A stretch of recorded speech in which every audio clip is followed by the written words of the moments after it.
Hello and welcome to another edition of the South Carolina Business Review. This is Mike Switzer.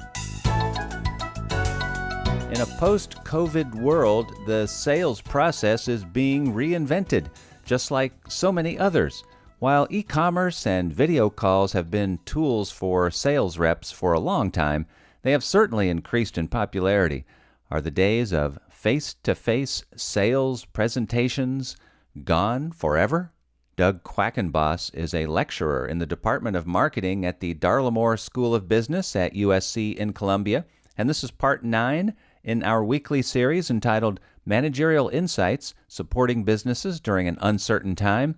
It's part of a partnership with the Moore School's Executive Education Department, and this conversation will be followed up with a live Zoom conference this coming Monday, June 22nd at 3 p.m. And Doug joins us by phone now from his office in Columbia. Doug, welcome to the program. Well, hello. Let's go ahead and dive right into this. Just about everything has had to change and, in many cases, reinvent themselves during this crisis. The sales process certainly being one of those. Face-to-face presentations, while right now probably almost non-existent, are they on the way out even after this is all over? I think, Mike, what we're going to see is an acceleration of some trends that have been going on for some time.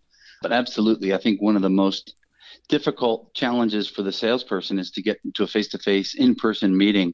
And I think the question will become just how justified that is in the post-pandemic short term. But our concern, of course, is will this linger as we move into the future then with changing trends that have now become practices? There are a lot of selling tasks, I guess you could call them, that are becoming completely automated as well, right?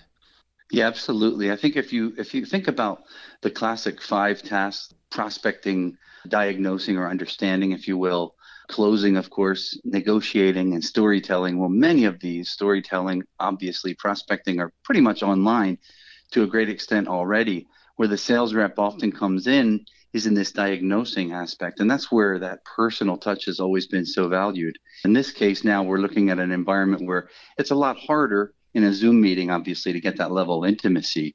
And there are certainly a lot of people who don't like these automated chat bots, etc. Yeah, well, there's no question that there are people who don't. I think there are also many people who do. And I think we're going to see a trend towards greater understanding, education, and knowledge of how to use these kinds of technologies that just a short while ago we did not know how to use. Now, what about trade shows? They've always been an important tool in selling. Are these going to bite the dust? The trade show has struggled for quite some time simply because it becomes a little bit of an arms race, so to speak. Companies putting out their best and extreme effort into getting out there in front of the customer. So we've already seen a scaling back of that because of maybe repetition. You can't every year prove that you have something that exciting and new. Where I think there is a contrarian question to be asked is, will there be a backlash to this? And will we see that the trade show actually, after this dies down and we feel safe, will there be a revival, so to speak, of trade shows? And may that be a proxy for what we know today as that face-to-face meeting? And now, are there instances where sellers need to, and of course they've always done this, differentiated between age groups, demographics, cultures, of course, different targets. But is it more severe, or are there new conditions in this post-COVID world? Well, I think when we get to younger groups, imagine an entire generation of people who were raised with the Zoom generation almost. The question will be, will they feel the need for that, even be together personally as they try to meet the people who are, quote unquote, selling to them?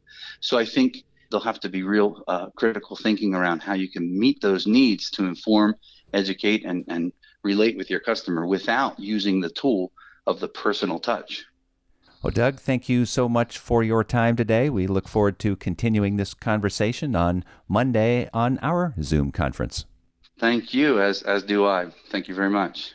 Doug Quackenbos is a lecturer in the Department of Marketing at the Darla School of Business at USC in Columbia. And this is part 9 in our weekly series entitled Managerial Insights, Supporting Businesses During an Uncertain Time. It's part of a partnership with the Moore School's Executive Education Department. And once again, this conversation will be followed up with a live Zoom conference on Monday, June 22nd at 3 p.m. And we will have a link to all of this information posted at our webpage, southcarolinapublicradio.org, where you can also hear this show again and subscribe to this podcast. With the South Carolina Business Review, this is Mike Switzer.